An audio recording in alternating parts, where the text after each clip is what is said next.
Hello guys! 1 month ago I made a Q&A announcement so you can know more about me and basically make more interactions with you and me on the channel. And I'm gonna deliver on the promise today. Because I'm a hipster and I like doing fancy things, I'm gonna answer your questions live from Six Flags Magic Mountain. Alright, come on in, have a good time. Thank you. You're welcome. Alright, let's check the questions. Alright, so we begin with a question from Seamus Murphy. Which European park could get the Giga? If I would be really realistic and honest with you, I would say none. Because Anaconda was the most likely and I just paid Hyperion. And none of the parks in Europe seem to have the budget or the ambition to be that high. There was rumors for Hyde Park a long while ago getting a Giga coaster, and they ended up having Desert Race. Unless there's something fancy, crazy going on in Eastern Europe, unfortunately I can't see anything Giga-wise going up.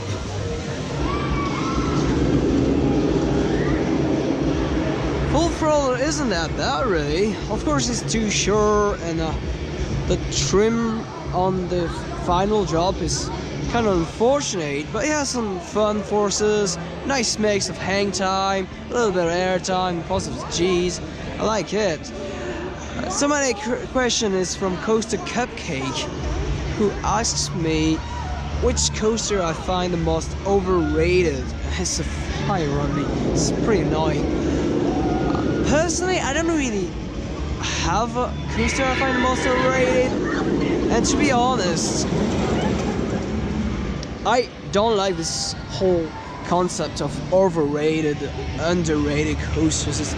It implies that you are judging each other's opinion of coasters. I wish it's, you know, naturally everyone does it, but when it's taken to the extreme, I really think it's kind of immature and irritating, personally. But I don't know, if I have to say which coaster I find the most overrated anyway, I don't know, maybe El Toro, but it's still very, very, very, very good.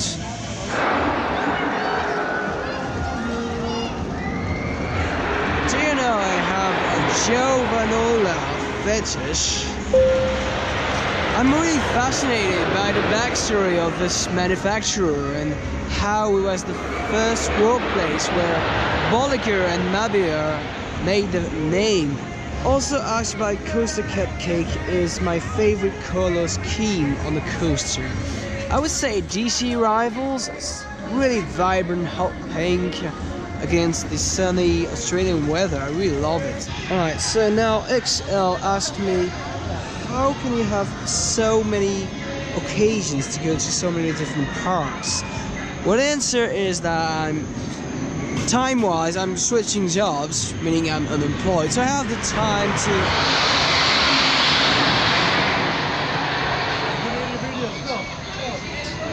There's always someone to freaking... Anyway, so I was saying, yeah, I'm currently switching jobs, so I have the time to visit so many amusement parks, and I also live with my grandmother, so I don't have a rent to pay. So that explains the money. And what do I do in life? I travel in retail. I'm a salesman in the fashion industry, I guess, in Paris.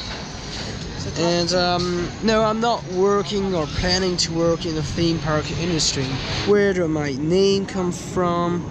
That's actually an interesting backstory, because that was back from a trip with Sweden with some of my GP friends, and I was really an annoying nerd with them. I kept talking about coasters, not just coasters, but obscure coasters. So that's my friends in Sweden. When I went to Sweden with them, gave me that nickname of being a hipster of roller coasters, because I kept talking about coasters in China, in Taiwan, in South Africa, and that's basically where the name comes from. My favorite type of roller coaster would be the intimate mega coaster, at least from a nostalgic perspective. Like, I really love the airtime, how classic the model is. I love Expedition GeForce. Goliath was my first big coaster and I still enjoy it very much to this day. And I tend to enjoy Superman more than most enthusiasts. So yeah, from a nostalgic perspective, Intimate Mega Coaster is definitely my favorite. From an overall perspective, I would say the Intimate Blitz. This coaster type, the Alton launches, allows so many dynamics in my opinion. You can do powerful launches, twisty turns, airtime, powerful turns. This is really a whole package, and there's so many great coasters with this model from Maverick, Taron, soon to be Giga. It's really a fantastic ride, and the variety and versatility of it is just fantastic in my opinion. I think the first Vekoma hypercoaster would go to China, especially, or in general Asia. Vekoma seems to do a lot of business there. The first Firestone model, the Shockwave, even the Top Gun are going to be first appearing there. So yeah, probably China or somewhere else in Asia. Maybe Vietnam or Malaysia, where there are some Vekoma projects popping up too.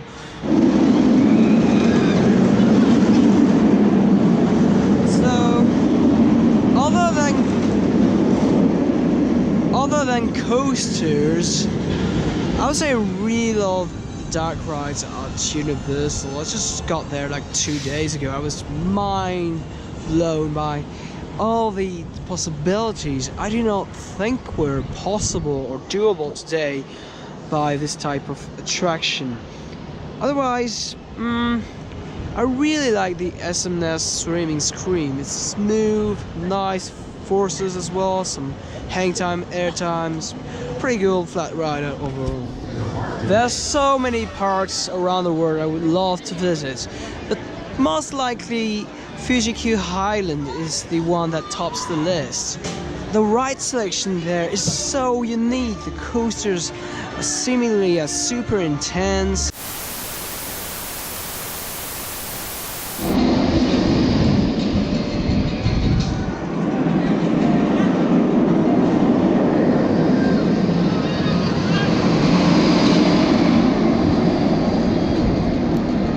There's no exact limit on the amount of questions you can ask Philip on this.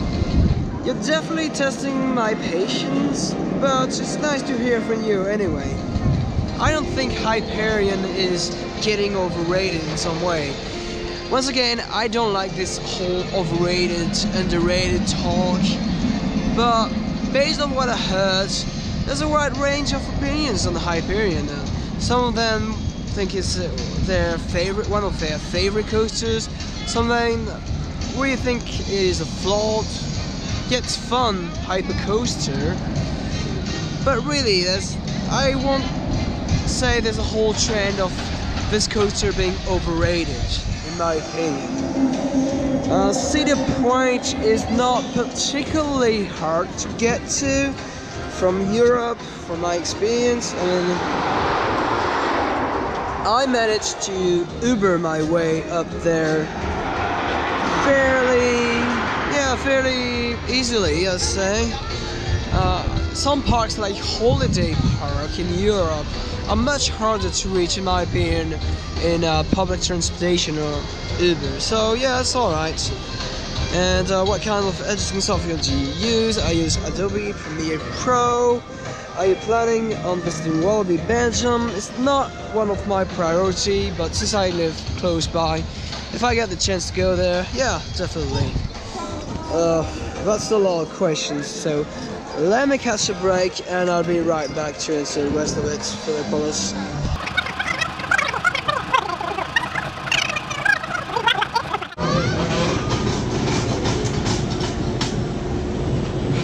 It's a tough choice, new Intamin versus new Vekoma. I actually went back and forth on that question many times. Right now I would say new Vekoma is the manufacturer I'm most excited about by a tiny bit. I think their concepts are more consistent in terms of how excited I am. Intamin is still pretty good. I mean, Tiger looks exciting, but it has some minor dead spots too. I'd say right now, yeah, Intamin is slightly weaker because Vekoma is producing so many exciting concepts with amazing standout elements like the Top Gun coaster model. But it's a very tough choice, and at the moment, yeah, new Vekoma. Most disappointing coaster. I generally set reasonable expectations. Well, not really, but I would say I'm rarely disappointed by most roller coasters. Actually, I would say Hyperion disappointed me quite a bit because I had such high expectation. I hyped myself so much, but still a really good ride. And yes, I do feel like a hipster in normal life as well. In some aspects, not everything, but I do feel like some obscure music, obscure food. I like designer clothing because I live in Paris, obviously, as well, and I'm also currently unemployed, so yes, it definitely counts as a hipster criteria. Is Anaconda of all the parks in Europe the most similar thing to Cedar Point? Not yet. I mean, the comparison is still very loose. The only major coaster they have is Hyperion. Formula 1 is too small to count as major ride. In a few years, they're going to have 3 big rides, so I think there's not really a park in Europe that you could really compare to a Cedar Point. Thorpe Park comes somewhat close, kind of a size down and less amazing place compared to Cedar Point. But yeah, you can't really find like a coaster-focused big thrill rides in Europe. That does not really exist. There's some big amusement parks, but there's no such place where you can find 200 feet tall roller coasters everywhere. Jupiter at Kushima Amusement Park, probably didn't spell that word, is the wooden coaster I would want to get the RMC conversion the most. It's a huge Intamin old wooden coaster, and I think it has a lot of potential for big.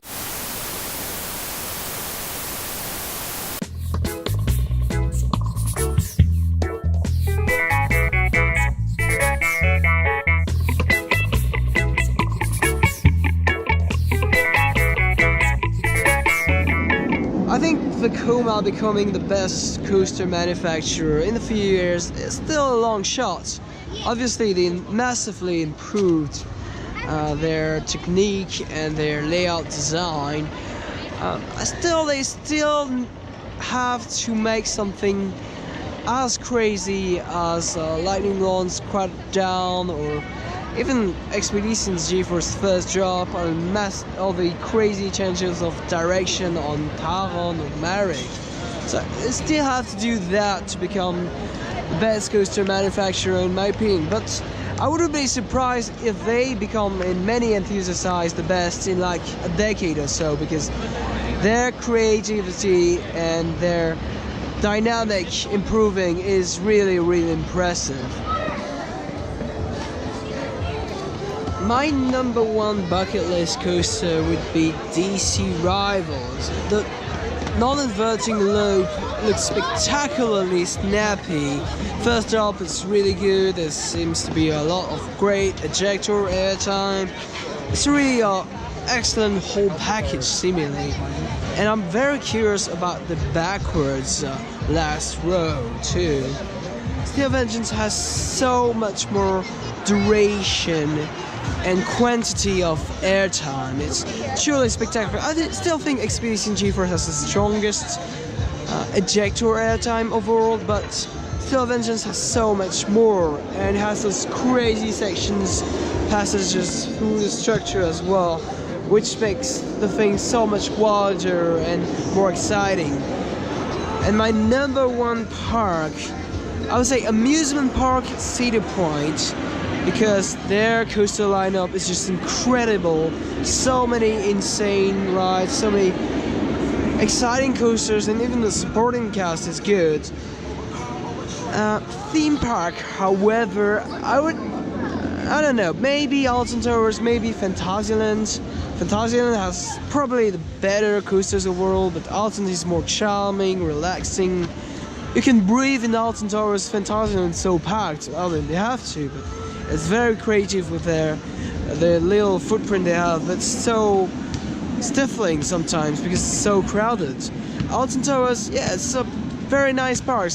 Their recent additions have not been a world class, but still it has great theming, great work and storyline, and it's overall a really enjoyable park. I would recommend to my GP friends.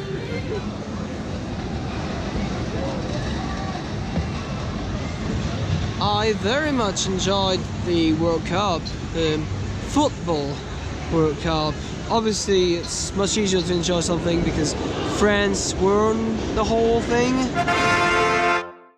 I don't have a consensus answer about the best coaster in France. Personally, now my favorite is maybe Yukon Quad. It's kind of fun, my mini Tyrant. So the second half is super dynamic, twisty and forceful. Otherwise, the most intense coaster is probably Monster in France, the Raptor clone. No make or break runs, so the second half is super intense. I'm not the biggest fan of those old school B&M inverts, apart from Nemesis, to be honest. Osiris is not a complete coaster, from the theming, the layout, the interactions and everything. It's kind of hit and miss with the intensity. Sometimes it's too soft and does not do much. Sometimes it really achieves the graceful mix between floaty sensation, graceful inversions, and a little bit forceful turns as well. And it's a very fun wine. It used to be my favorite in France for a while. It lacks a little bit more oomph, to some intensity compared to the Intimate Mega Cruiser. Still very fun ride, still great airtime, but could be a little bit more intense, and then it will be the best coaster in France. And finally, But the Jack asked me what are the top Hyperion wooden coasters. From what I wrote, I would say Boulder and Troy. My preference is going to Troy because it's much wider and creative with its layout. It's out of control, you got some twists, you got so many little pops of airtime, it's so fast paced. Boulder is great because it got so much airtime. It's weaker than El Toro, obviously. The best wooden coaster I haven't ridden is obviously Whitefire, fantastic looking RMC terrain coaster in Holland, Sweden, and Kukulin, or is it that how you pronounce? Well, Kukulin in Ireland, the big gravity group wooden coaster, which looks fantastic as well. So that's it for this Q&A follow-up. I hope you appreciate the experimental video I just attempted, and I hope I was able to answer all your questions. Once again, thank you very much for reaching 500 subscribers. I appreciate every single one of them, the comments, the following and everything. It means quite a lot to me, and I really hope that we can continue on this dynamic, that you can enjoy more content coming up on this channel, such as the very enjoyable day at Magic Mountain that just had so many great coasters and fantastic rides, unique sensations I had to experience. So yeah, more exciting stuff coming to Coaster Hipster, and I hope you stay tuned to my channel. I love you all, guys. Stay tuned for more. Bye bye.